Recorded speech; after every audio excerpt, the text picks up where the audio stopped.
afternoon, everyone.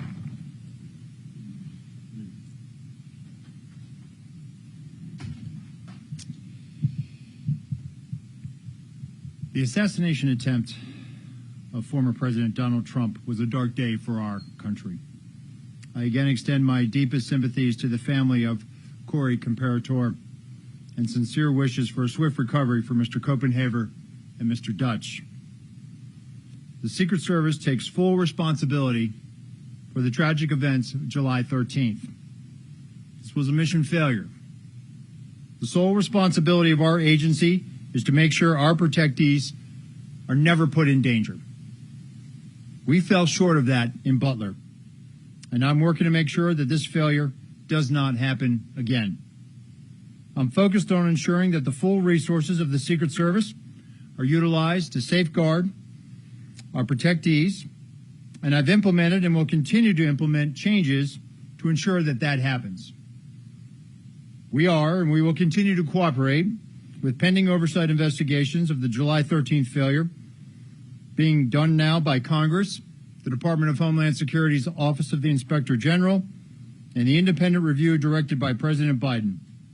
Additionally, the Secret Service's Office of Professional Responsibility is currently conducting a mission assurance review. As I stated, I am not waiting for the completion of those reports, and I've directed the Secret Service to take immediate steps to ensure our protectees are indeed safe. And I will summarize those steps in a moment. I am committed to pursuing accountability for the Secret Service's failure in Butler, Pennsylvania. But let me be clear. If policy violations by Secret Service personnel are identified by the agency's mission assurance review, those individuals will be held accountable. And they will be held accountable to our fair and thorough disciplinary process. The first part of that process is an investigation to identify whether policy violations occurred. Potential policy violations are referred to our Office of Integrity, and appropriate discipline is administered under our table of penalties. The facts will drive the outcomes of those investigations, and I promise accountability. And I will not rush to judgment nor ignore due process. Every single person within the Secret Service feels the weight of what happened. We are in an unprecedented threat environment and a high operational tempo during this presidential campaign. The men and women of the Secret Service are working incredibly hard and doing their jobs under difficult circumstances. They need to focus on their work, and they need to know that I have their backs, and that is my commitment to them. I want to thank our state and local partners. The Secret Service relies on local law enforcement for every protective event. Those valiant men and women work tirelessly protecting their communities. They know the people, places, and terrain that we operate in. We owe them our thanks, and simply put, we cannot do our jobs without them. And I know how important this relationship is. I spent 4 years in local law enforcement before joining the Secret Service. I know the long hours these men and women put in and the professionalism they bring to this partnership. And in that capacity, I was always proud to support the Secret Service's protective mission when called upon as a municipal police officer. In no way should any state or local agency supporting us in Butler on July 13th be held responsible for a Secret Service failure. Typically, the Secret Service refrains from commenting on ongoing investigations, but we know these are extraordinary circumstances. So please understand that the information provided today is based on what I know now to a degree of certainty. We will learn more as interviews are completed and further evidence is gathered and analyzed, and I will share more information as it becomes available. But I can say without a doubt that heroism was present that day. Secret Service agents rushed to the stage to shield the former president with their bodies within 3 seconds of bullets ringing out in an unflinching act of bravery. The Secret Service counter-sniper who neutralized the threat with a single shot undoubtedly saved countless lives. We're in a high operational tempo, and I need and I want our Secret Service workforce, the dedicated men and women of the Secret Service, I want to know and I want to make sure that they are uplifted so they can focus on carrying out the mission. They are worthy of trust and confidence, and they deserve your support. And let me take a moment to speak to the American people that are counting on us to do our job, to protect their ability to cast a vote for the candidate of their choice. The Secret Service's successes are largely unknown. You will only know of our failures, and those have been documented, and all of them are undeniably dark days in our nation's history. But let me tell you about the dedicated patriots of the Secret Service. These public servants are the quiet professionals working in the background, day in and day out. They are standing the watch, providing a blanket of protection to the people that work in the White House, to the thousands of people who attend political rallies and nominating conventions, to the thousands of American citizens who line Pennsylvania Avenue every 4 years on Inauguration Day to see the new president and the new vice president. And they are out there right now doing this mission. They are focused, and they live their professional lives committed to the values of this agency: justice, duty, loyalty, courage, and honesty. This is who we are, and this is what we do, and we will earn back your trust. I'll now provide a timeline of the visit to Butler, Pennsylvania. On July 8th, personnel assigned to the agency's Pittsburgh field office conducted planning meetings and a site walkthrough with law enforcement partners and campaign staff. On July 10th, Secret Service counter sniper and technical security personnel arrived in Pittsburgh and began advanced planning for their teams. July 12th, the build-out of the campaign rally site began and continued through the early morning hours of July 13th. In the morning of July 13th, a site briefing was conducted with Secret Service personnel and law enforcement partners supporting the event. Secret Service personnel took their posts, and a technical security sweep of the protective site commenced prior to the site's opening to event staff, vendors, and to the public. At 12:30 p.m., the Secret Service opened the protective site to event staff and vendors, and then at 1 o'clock, magnetometer screening of the estimated 15,000 people attending the campaign rally event, staff and vendors began. At 5:30 p.m., former President Trump arrived at the campaign rally via Secret Service motorcade, and at that time he met with supporters in a secure backstage area within the protective site.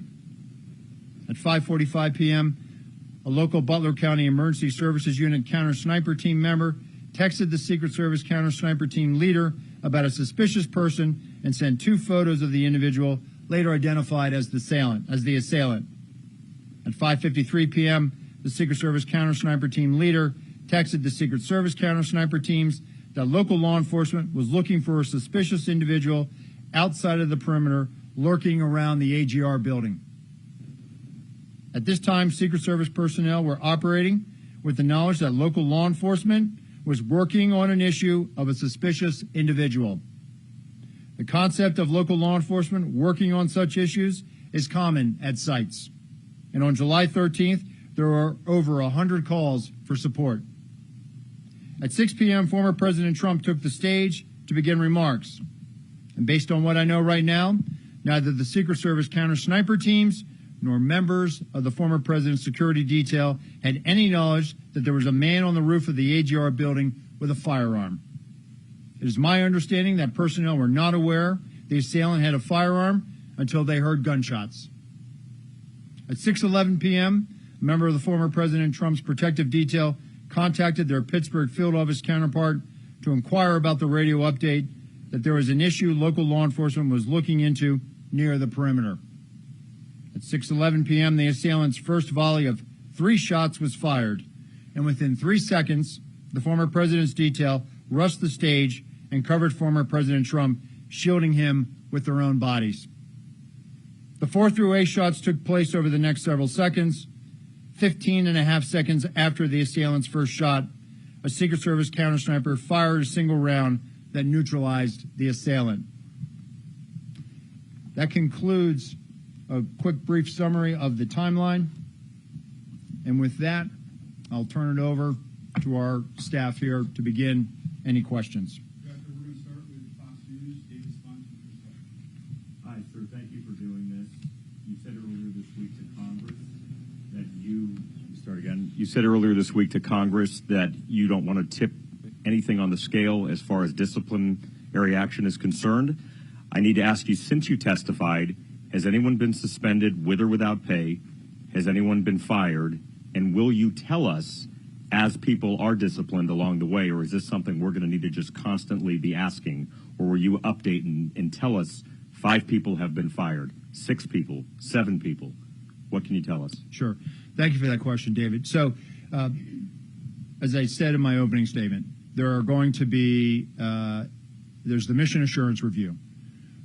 If that mission assurance review is looking into if there were policy violations. At that point now, if in fact there were policy violations, at that point now it'll go into a parallel path of a disciplinary type of investigation. Those are internal investigations that deal with employee matters, so we're not going to be able to provide real-time updates or continuously to provide you updates on that.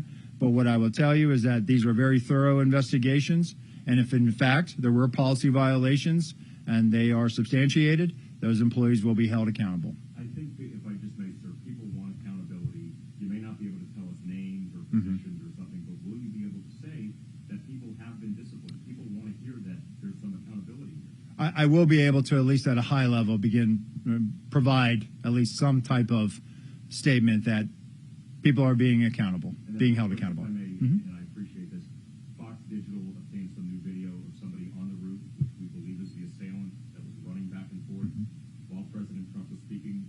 What do you make when you see of that? How does that go with this timeline? Yeah, so it affirms to me, and again, and you heard this from the FBI, and they're still conducting interviews and looking at this.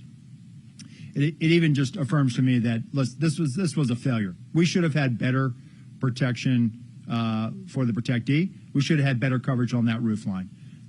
We should have had at least some other set of eyes from the Secret Service point of view covering that. That building was very close to that outer perimeter, and we should have had more of a presence. And so as far as the timeline of him running back and forth, I know the FBI has provided a bit of a chronology as well, and so I'd have to go back and look at that. But the bottom line is this, David. This was a Secret Service failure. That roof line should have been covered. We should have had better eyes on that. Thanks, Director. We're going to go to the Washington Post. Carrie Stein, next one. Yeah, thank you so much for doing this. I have just a quick follow-up. Can you describe, you said there were 100 calls for support. Who those calls came from and what those looked like?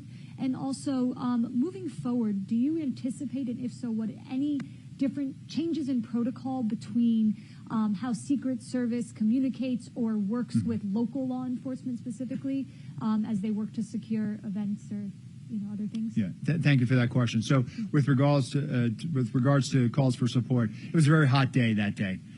There was a lot of not only EMS type of calls to address people, but there were people that needed some other type of law enforcement assistance.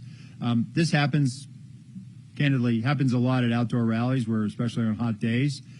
So there was a lot of traffic, radio traffic on the local net about, hey, I need EMT here. So there was a lot of people that were needing assistance. With respect to the interoperability, so one of the things that I've directed is I've commissioned a task force. And that task force is going to be leveraging the resources of the Department of Homeland Security. It'll be co-chaired in all likelihood by someone from the Secret Service and someone from CISA.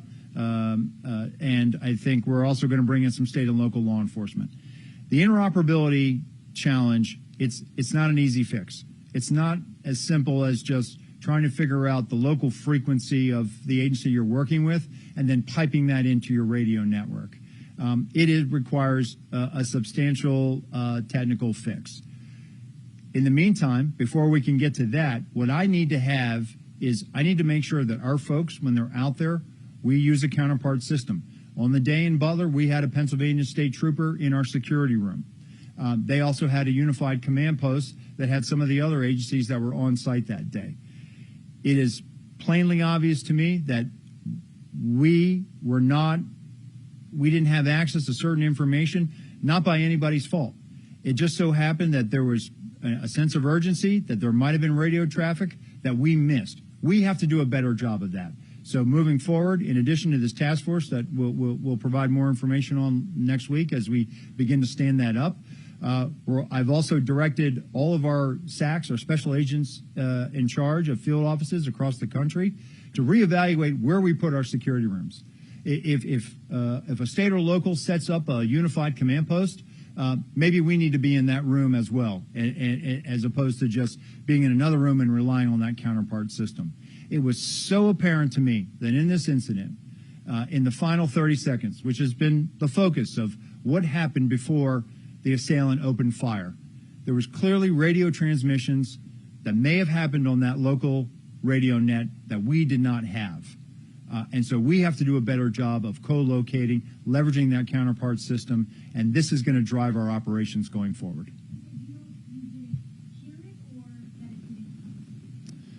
We did not. It did not make it over to us, or whether we did not hear it, it just did not make it over to us.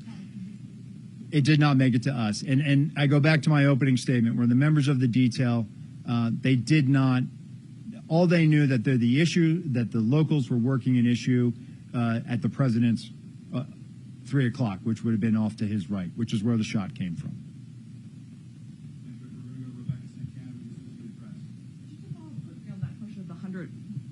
To clarify on the 100 calls that you got roughly that day, I understand a lot of them were heat related. How many specifically were suspicious people? Was this the only call, the eventual shooter that was a suspicious character? And then also can you clarify, did you guys have a drone on site? Did you try to use it? And if not, why did you not use the locals' offer of a drone? Sure. So as I understand it now, based on the information I have, there were other calls of suspicious individuals. And your other question was about drones? About the drones. You had a drone on site that was a Secret Service drone, and what was the reason you couldn't use it? And then also there was this offer from the locals of somebody had a drone. Right. So we did not have a drone on site. We did not put a drone up. Based on the information I have right now, I am aware that there was a request from a local agency to offer to fly a drone on that day, and that is also part of the mission assurance review that I've asked to get some better insight in.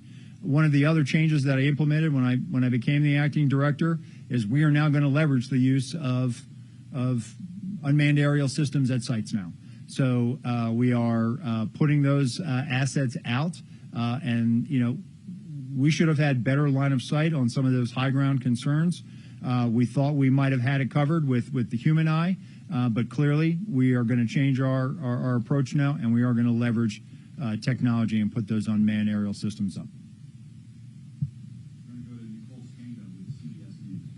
Thank you so much for doing this. You mentioned that there were text messages from Butler ESU to U.S. Secret Service counter snipers. I'm curious if that is routine. There were 2 communication channels at the Butler rally, and you referenced earlier this week it appears that information was stuck or siloed at the state and local channel. What was the plan to relay information from locals to the Secret Service initially? What is the protocol? And I just have one follow-up. Sure. So, Nicole, we use that counterpart system, right? And so the teams, especially on the tactical side, when it comes to the tactical, our counter-assault team, they actually had an embed with them from the local TAC team. And they had that radio net as well with Pennsylvania State Police. With respect to the counter snipers, they were using cellular or telephone text communications. At this point, moving forward, what I have directed now is that everybody should be using the radio net. And if we don't have the ability to pipe in or leverage that counterpart system, that's one of the things that we're looking at now. We should be able to have direct comms with the people that are supporting us, and that's moving forward. That's what I have directed. So just to clarify, U.S. Secret Service counter snipers did not have radio communications. Not with the local CS folks that were providing a support. they were basically had an area of responsibility independent from where our counter snipers were securing. And just a last thing, did the U.S. Secret Service counter sniper teams that arrived on site on July 10th ever relay line of sight concerns? What came of that? And can you confirm that this was the first 2024 campaign event that counter sniper teams were assigned to the former president? Sure. As part of their advance, they identified those line of sight, those high ground concerns, and there's a division of labor. With respect to the whether or not this was the first time, it was. It was the first time Secret Service counter snipers were deployed to support the former president's detail. Hi, thanks so much for doing this. I have a question about the review that you did, the picture that you showed in the Senate the other day of the vantage point that the local snipers had. How do you know that that's the window that they were actually posted at? Because they're saying that they're on a completely other side of the building.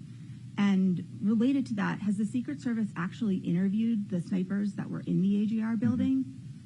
So thank you for that. So once the FBI had released the Butler Farm Show site, we were able to take custody of it, and we sent the full resources of our Office of Investigations, which included the Forensic Services Division. We did a full site reconstruction, and this is part of our ongoing mission assurance review. And as part of that, that also included the plotting and also trying to identify where not only our personnel were, but also where state and local law enforcement were. And then the second part of your question was? Well, so, I mean, how did you identify where they were? Mm-hmm. And have you interviewed the local snipers? So the mission assurance, we're starting with our federal personnel and working out. We will get, if they're willing to be interviewed, we will ask for the local law enforcement on site to be interviewed that day. How we went back and reconstructed that was based on what we had based on the ops plan, and then also based on what our own folks, as they understood it on the day of. Well, but I mean, we've talked a lot about how you may not have been as specific as you need to be. So how do you know that they were in that window, that if they looked left, they could have seen something? Because they're saying there's no way they couldn't see any of the roofs from where they were posted at the other side. So I think what we'll do is we'll let the mission assurance play that out, and we'll look forward to interviewing them and definitely getting their side of the story. But what I also want to reiterate is this was a Secret Service failure, and so they should not be blamed.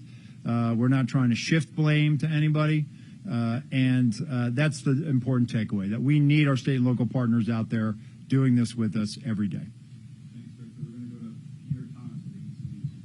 Director, thank you for taking the time. Just a couple questions, if you could walk us through some things to help us better understand.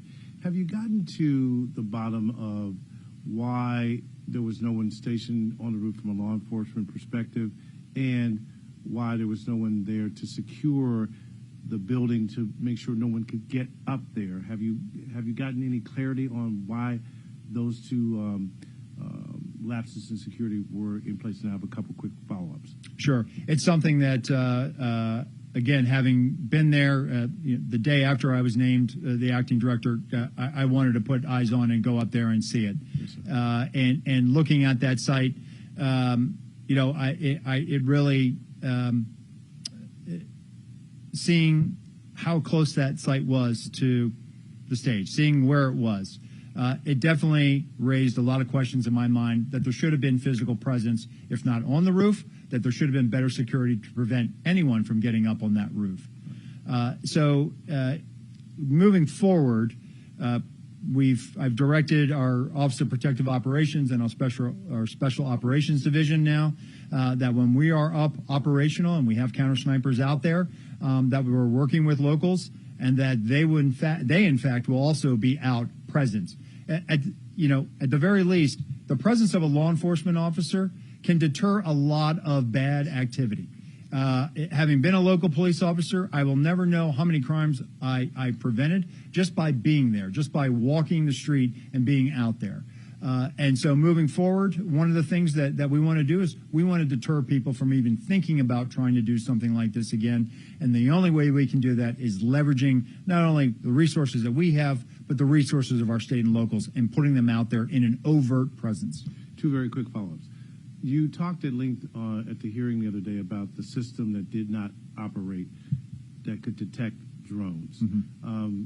Can you describe a little bit of how that works? Does that go in the sky itself to detect the drones? And then finally, the interoperability issue. I'm clear in terms of that Secret Service radios were not communicating with the locals. Mm-hmm. But you had people in the command post, right, who in theory could hear and know some basics of what was going on. Is that am I understanding that correctly? So with respect to the counter UAS, Pierre, I don't want to get into too much sensitive information, but what I can tell you is it allows that asset allows the geolocation to be able to plot where a drone is within a certain distance of how we set up. So think of it as like geofencing, and then being able to pinpoint and detect where that is. And with respect to the agency that was, we had Pennsylvania State Police, but it appears that there was really a big sense of urgency going on, and the state and locals were doing everything they possibly could to try to find the assailant. He had already come to their attention. They were actively trying to find him, and I believe everyone was doing their level best to try to locate him. But there could have been other agencies that were putting out radio transmissions, and this is something that we'll work with the FBI to get further on. But those radio transmissions might have just been back to the unified command post and maybe not have made it over the Pennsylvania State Police here. But that's something that we're going to look into, and definitely something that we are moving forward. We definitely want to remedy this going forward. But your Secret Service personnel in the command post had some sense that something was going on based on what they were being told about the radio stuff. That they were working an issue at the 3 o'clock of the stage.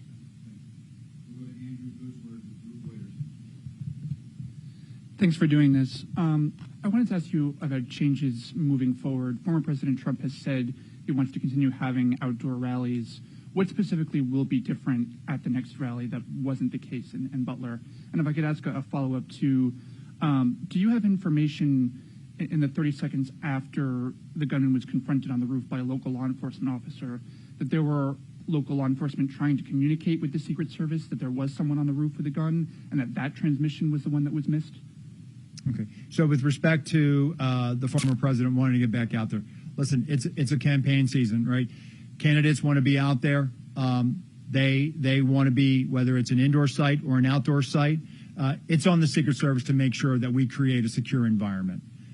Listen, we identify challenges, we identify concerns, and then it's on us to figure out what we need to do to mitigate that. So if there are going to be future campaign rallies outside, it's going to be on us to make sure that we are providing all of the assets and resources to make sure that those sites are indeed secure. With respect to the radio transmissions, based on what the FBI, my colleague from the FBI testified the other day, and they are working on isolating some of those radio frequencies from the state and locals, that there was somebody who did in fact radio out that they had seen the individual with a weapon. What I can tell you is that piece of information, that vital piece of information, and by no fault of anyone, it was a very stressful situation. It did not make it over.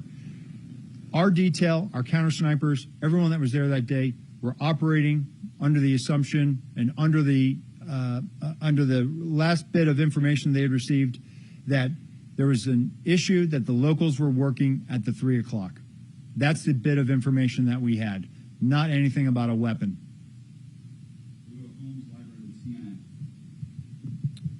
I wanted you to address, or if you can, describe the Pittsburgh field office and their level of experience, especially in preparing for events like this, and also have they explained their thinking and how they defined the perimeter that day? Sure. Thanks, Holmes. Our Pittsburgh field office, I don't think there's anybody in the Secret Service who is feeling this more than the men and women of our Pittsburgh field office. And I've met with them. And they are down right now. And so when I've met with them, the other day. It was very difficult. It's difficult for them. They feel like they let their colleagues down. They feel like they let the country down. And they are wearing this, and it's open. You can see it. It's an open wound that they are carrying. They are a very experienced office. And what I will say is they are cooperating with the mission assurance. They understand the gravity of this situation. And they are definitely down right now. I wonder if I can, one follow-up. You testified about one of the Secret Service failures was an assumption that day. I'm curious how the Secret Service can even make assumptions regarding protection, because it seems antithetical to the entire protection mission. Yeah. So when I said it's a failure to challenge our assumptions, meaning the assumption that, hey, that's going to be addressed or that's going to be covered by state and local. So earlier this week, I convened a call with all of our special agents in charge of all of our field offices, and I expressed to them, listen, we need our state and local counterparts, but we also have to be very direct, very clear about what our expectations are about what we need from them, whether it's a particular asset, whether it's particular numbers of personnel. We need to be very clear so that they have an understanding of exactly what we need from them. That's on us. We need to be better communicators and articulate exactly what we need to mitigate any challenges, concerns, or anything that we identify during that advanced process. And so I have full confidence in our SACs in the field. I have full confidence in our state and local counterparts that moving forward now, we're not going to have this assumption that, oh, we think that they have it. No, we're going to work together. We're going to have good, hard, fierce conversations about what we're going to do, and then we're going to go out there and we're going to make all of these venues secure moving forward.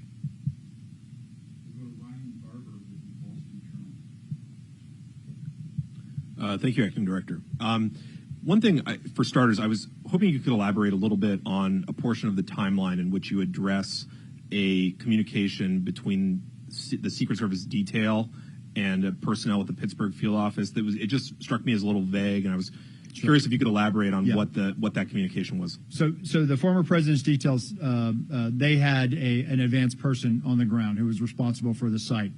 The radio transmission goes out about locals working an issue at the 3 o'clock. The member of that detail called their Pittsburgh field office counterpart. Hey, what do you know about this? In the midst, right in the middle of that phone conversation, the shots begin firing. So that's the context of it. And sorry if I missed. Could you say how they became aware of the locals working an issue in the first place to even have that conversation with them? That was the radio transmission that was put out by our security room. I got it. Okay.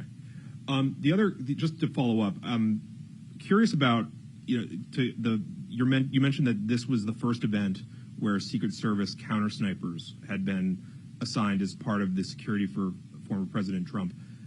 To what extent do you think that factored into what were ultimately shown to be the failures? Just that this was a first time, at least in a while, in his capacity as a former president, that they were there on the site. So the novelty of it. Sorry. Sure. So let me just clarify one thing. This was the first time that Secret Service counter snipers, but the former president at campaign rallies has actually been getting state and local resources. So tactical assets, counter snipers from state and locals. So with respect to why they were there in Butler, listen, we evaluate our threat landscape every day. We calibrate based on that threat. We evaluated a threat stream that we have, and we put our Secret Service counter sniper personnel out there. And looking back, it was very fortunate that we did.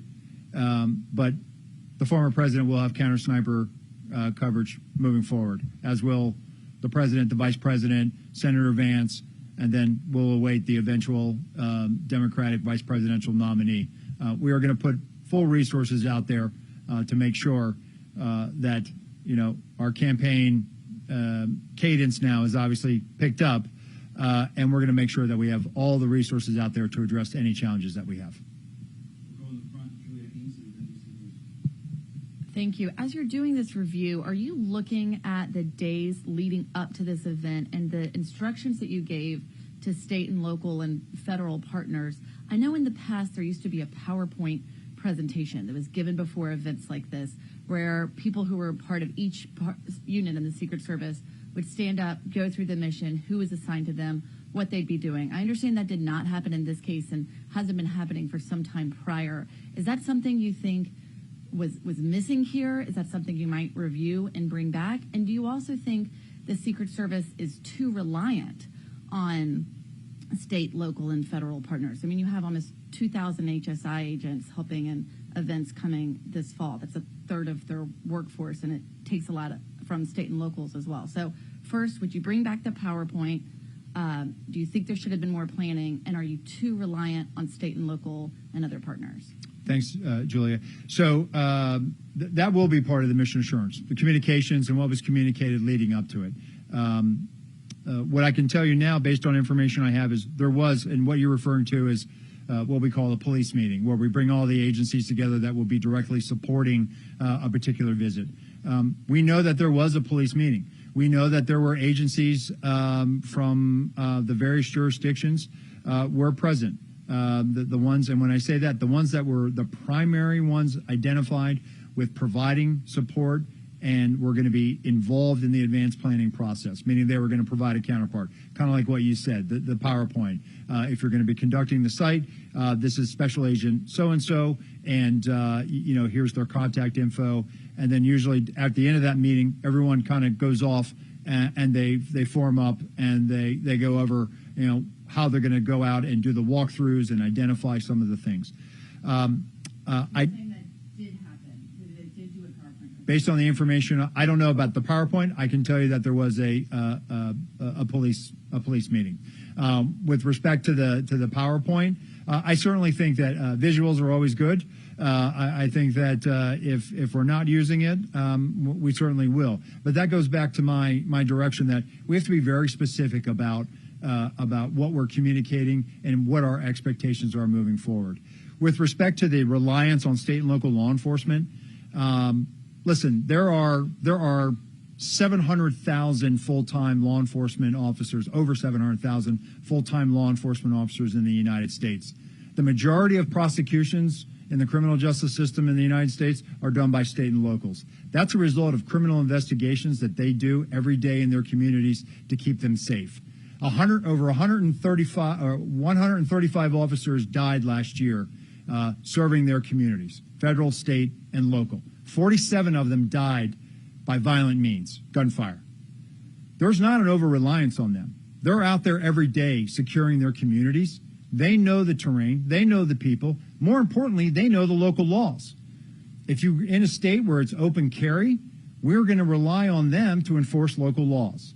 I, as a federal agent, cannot go out there and enforce the laws of the Commonwealth of Pennsylvania. I need those state and local law enforcement officers. So I would push back on that. With respect to leveraging other federal partners, when we were in the Department of Treasury and I was a brand new agent, I would stand post during a campaign year with agents from ATF, IRS criminal investigations. We were all one big happy family. Customs. Customs moved over to DHS just like we did. So we do this every 4 years. We rely on those partners. We use them during national special security events like the Democratic National Convention, the United Nations General Assembly, the presidential inauguration. Those are whole of government security operations, which the Secret Service is the lead planning for, and we're going to bring in partners from across the government. I don't feel that it's an over-reliance. It's something that we have done going back to our days at Treasury, and we're going to continue to do that. We need those partners, and we need those state and local officers. Sure.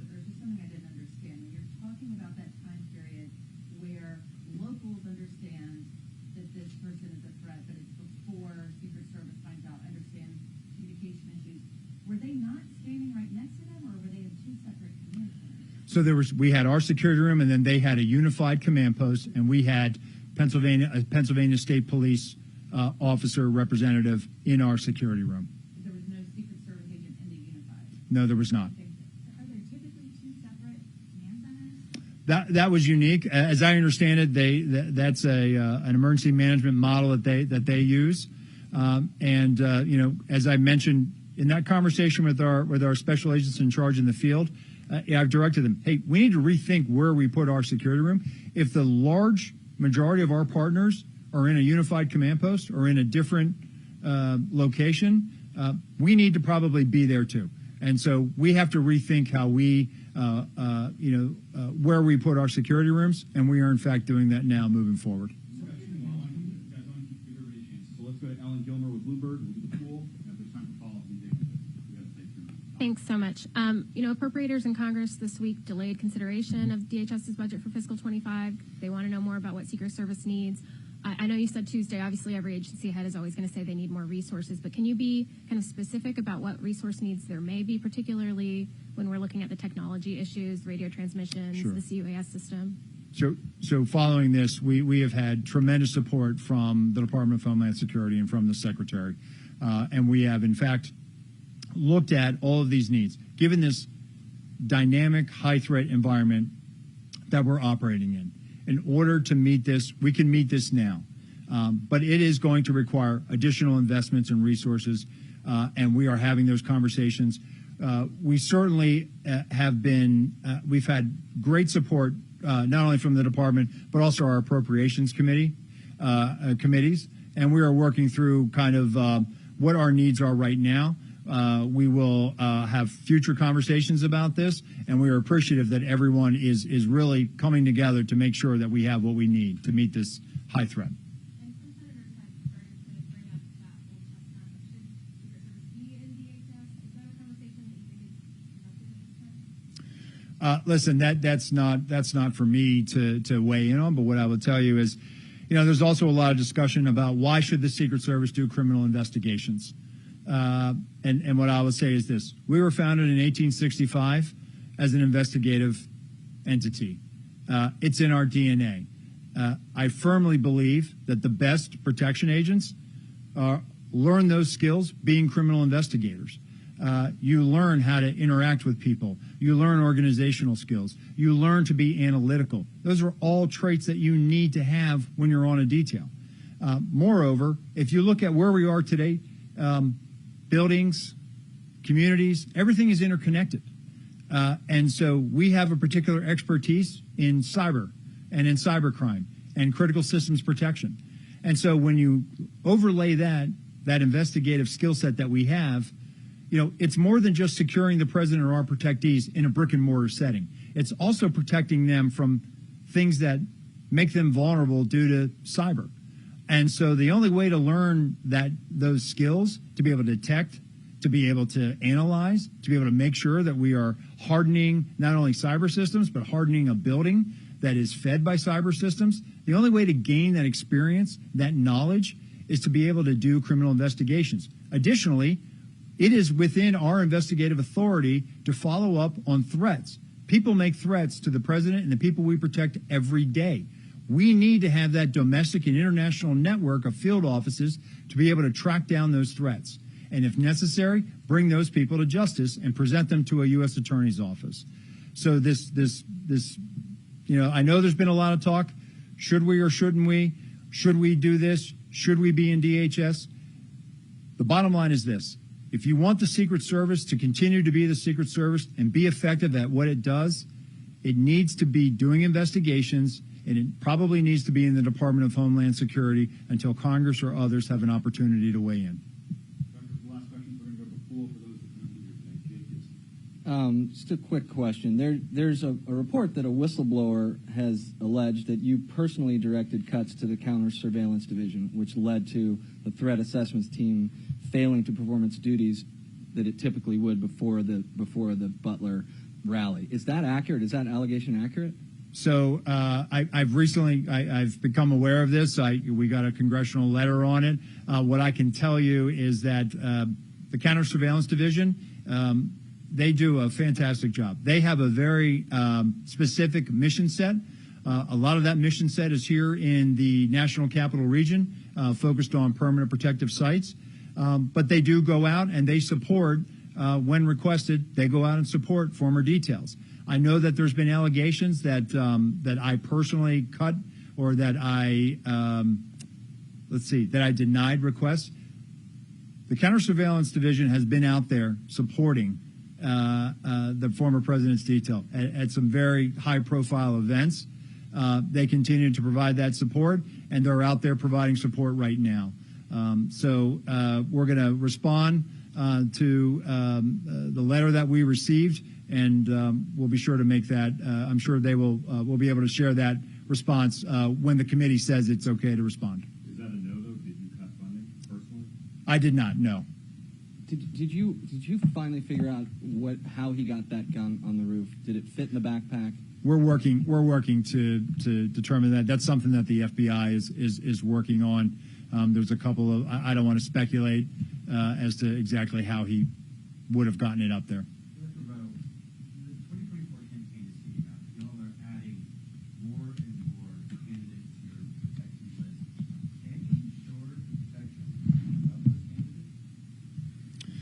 So we have already trained numerous details to be able to mobilize, to pick up multiple candidates. Most of the presidential campaign activity usually picks up coming out of the conventions. So we are prepared for this. It's just that now we are in such a heightened dynamic environment. We're actually making sure that we are probably putting everything we can to make sure that we don't have a mission failure. It is incumbent upon everyone in the Secret Service. We all understand the gravity of this situation, and we are rising to meet this moment.